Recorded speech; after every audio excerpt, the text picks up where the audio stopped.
Go. Witches by Roald Dahl. Summer Holidays, Chapter 5. The Easter holidays came and went, and the summer term began at school. My grandmother and I had already planned to take our summer holiday in Norway, and we talked about almost nothing else every evening. She had booked a cabin for each of us on the boat from Newcastle to Oslo as at the earliest possible moment after my school broke up. And from Oslo, she was going to take me to a place she knew down on the south coast, near Arendelle, where she had spent her own summer holiday as a child, nearly 80 years ago. All day long, she said, my brother and I were out in the rowboat. The whole coast is dotted with tiny islands, and there's nobody on them. What is it called, by the way? Something that's dotted with a bunch of islands. You want to remember that word? Archipelago. Good, yes. We used to explore them and dive into the sea off the lovely smooth granite rocks. And sometimes on the way out, we would drop the anchor and fish for cod and woodling. And if we caught anything, we'd build a fire on an island and fry the fish in a pan for our lunch. There is no finer fish in the world than absolutely fresh cod. Well, what did you use for bait, Grandma, when you went fishing?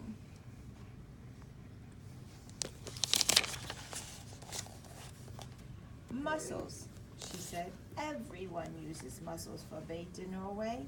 And if we didn't catch any fish, we would boil the mussels in a saucepan and eat those. Were they good? Delicious. Cook them in seawater, and they're tender and salty. But what else did you do, Grandma? Oh, we used to row out and wave to the shrimp boats on their way home. And they would stop and give us a handful of shrimps each time. The shrimps were still warm from having been just cooked. And we'd sit in the rowboat, peeling them and gobbling them up. The head was the best part. The head? You squeeze the head between your teeth and you suck out the inside. It's marvelous. You and I will do all of these things this summer, darling. Grandmama, I just can't wait. I simply can't wait to go. Nor can I, she said.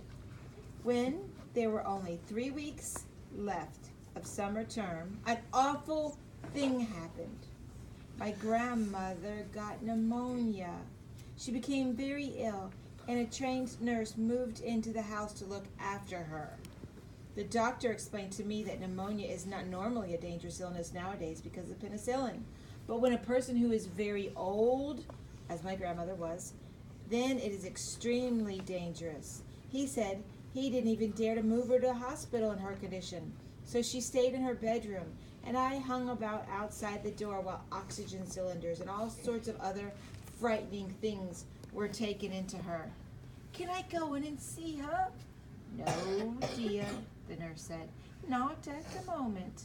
A fat and jolly lady came called Mrs. Spring, who used to come and clean our house every day, also moved in and slept in the house. Mrs. Spring looked after me, and she cooked my meals. I liked her very much, but she wasn't a patch on my grandmother for telling stories. And one evening, about 10 days later, the doctor came down the stairs and said to me, "You can go in and see her now, but only for a short time. She's been asking for you." I flew up those stairs and burst into my grandmother's room and threw my arms around her. "Hey there," the nurse said. "Be careful with her." "Will you be all right now, Grandma?" I asked. "Oh, the worst is over. I'll be up again soon."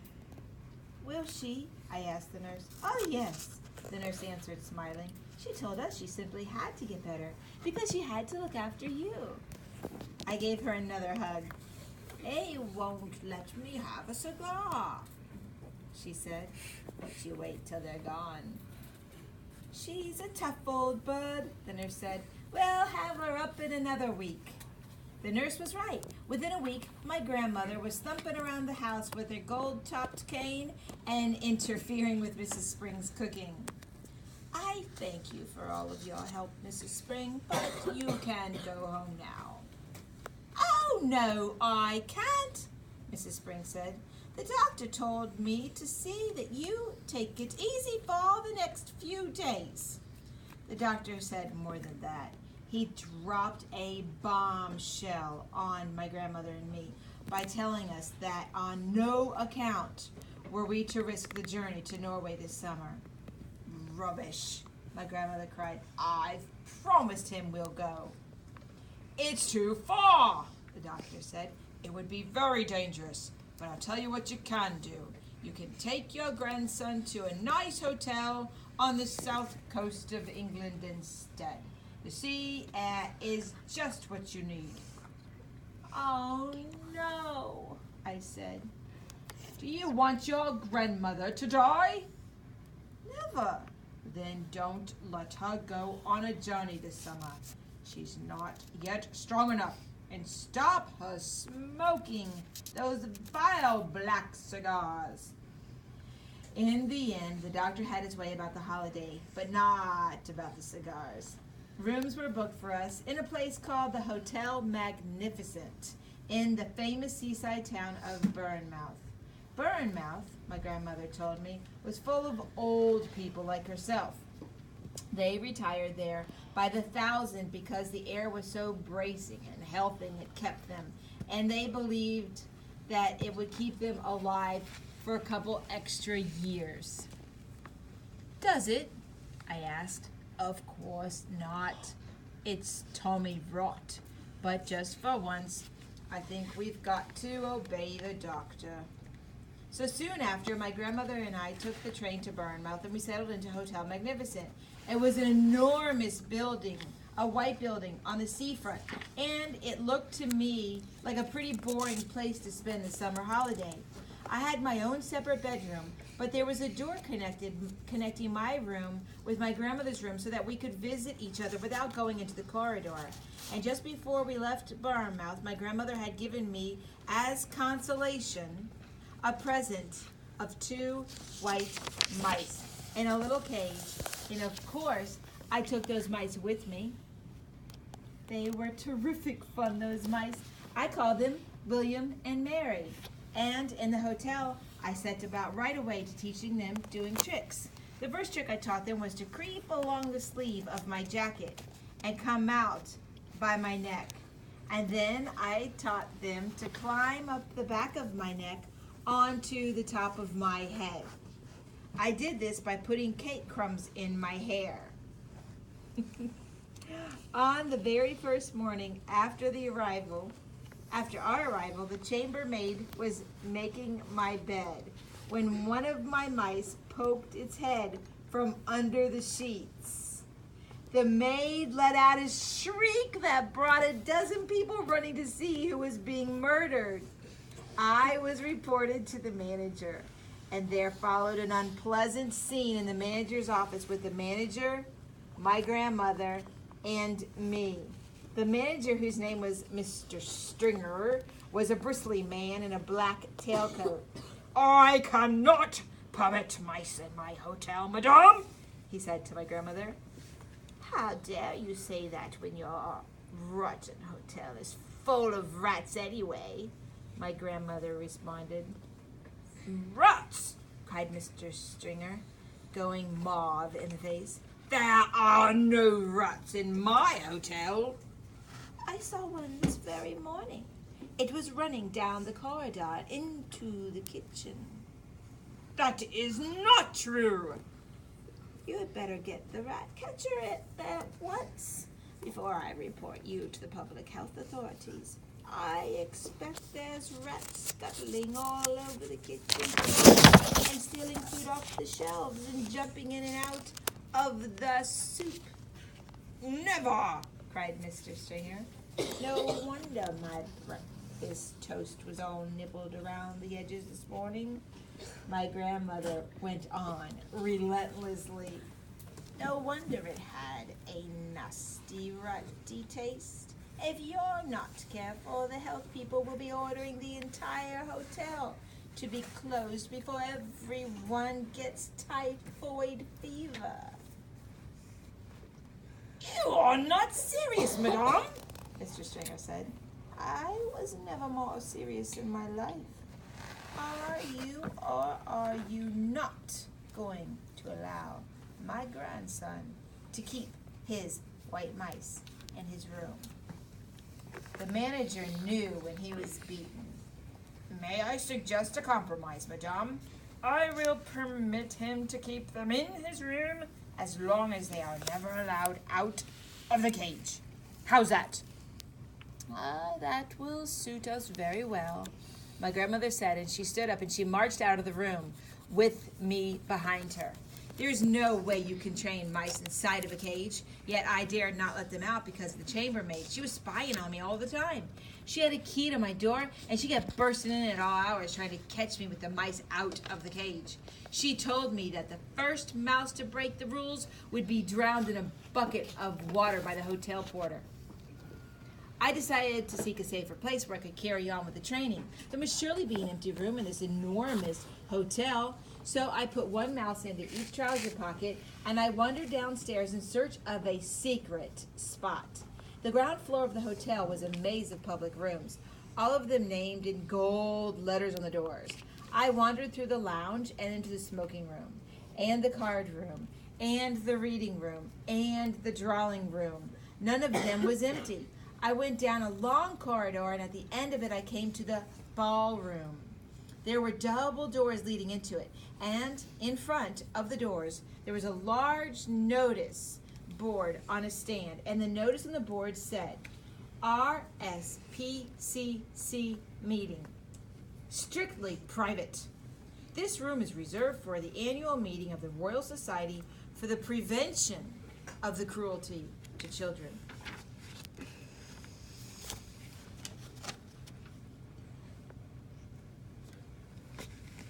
The double doors into the room were open. I peeped in. It was a colossal room. There were rows and rows of chairs, all facing a platform. The chairs were painted gold, and they had little red cushions on the seats, but there was not a soul in sight. I sidled cautiously into the room. What a lovely little secret silent place this was. The meeting of the Royal Society for the Prevention of Cruelty to Children must have taken place earlier in the day, and they had all gone home now. Even if they hadn't, and even if they did suddenly come pouring in, they would be wonderful, kind people who would look upon favor a young mouse trainer going about his business, right? Don't you think they would? I mean, there's a society for the prevention of cruelty to children. Of course they're going to be kind to kids like you. At the back of the room, there was a large folding screen with the Chinese dragons painted on it. I decided, just to be on the safe side, to go behind this screen and do my training there. I wasn't a bit frightened of the prevention of cruelty to children people, but there was always a chance that Mr. Stringer, the manager, might pop his head around the door. If he did, and if he saw the mice, the poor things would be in the hall porter's bucket of water before I could shout stop. I tiptoed to the back of the room and settled myself on the thick green carpet behind the big screen. What a splendid place this was. Ideal for my mice training. So I took William and Mary out of my trouser pockets. They sat beside me on the carpet, quiet and well behaved. The trick I was going to teach them today was tightrope walking. It's not at all difficult to train an intelligent mouse to be an expert tightrope walker, provided you know exactly how to go about it. Okay, so first you must have a piece of string. I had that. And then you must have some good cake. A fine currant cake is the favorite food of white mice. They are dotty about it. I had brought with me a rock cake, which I had pocketed while having tea with Grandmama the day before. Now, here's what you do.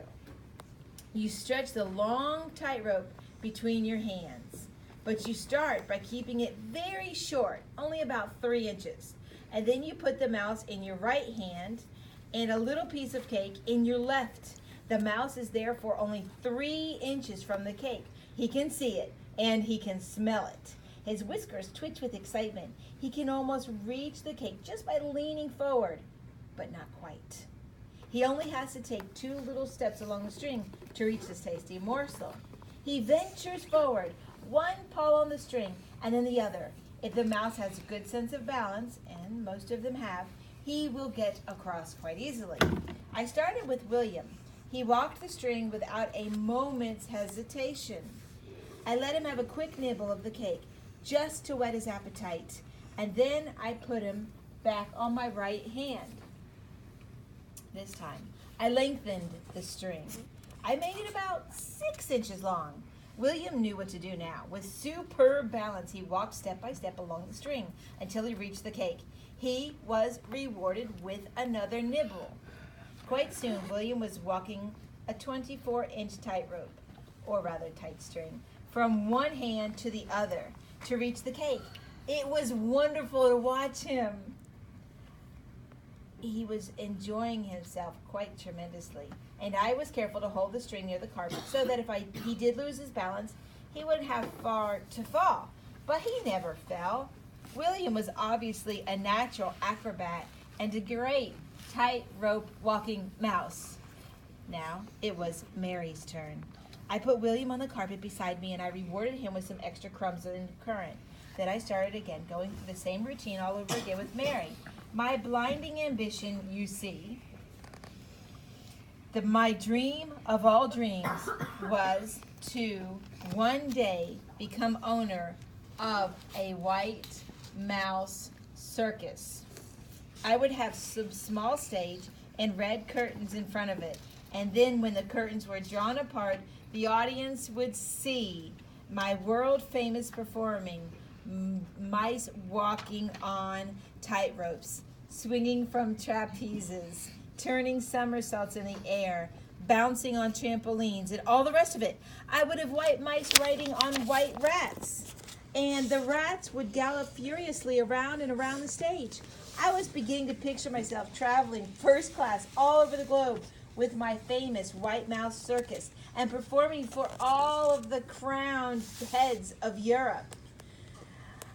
I was about halfway through Mary's training when suddenly I heard voices outside the ballroom door. The sound grew louder. It swelled into a great babble of speech from many throats. I recognized the voice of the awful hotel room manager, Mr. Stringer. Help, I thought, but thank heavens for the huge screen. So I crouched behind it and I peered through the crack between 2 of the folding stations. I could see the entire length of the width of the ballroom without anyone spotting me. Well, ladies, I am sure you will feel quite comfortable in here, Mr. Stringer's voice was saying. And then in through the double doors he marched, black tailcoat and all, spreading his arms wide as he ushered in the great flock of ladies. If there is anything we can do for you, do not hesitate to let me know, he went on. Tea will be served for all of you in the Sunshine Terrace after you've concluded your meeting. And with that he bowed and he scraped himself out of the room as a vast herd of ladies from the Royal Society for the Prevention of Cruelty to Children came streaming in. They wore pretty clothes and all of them had hats on their heads.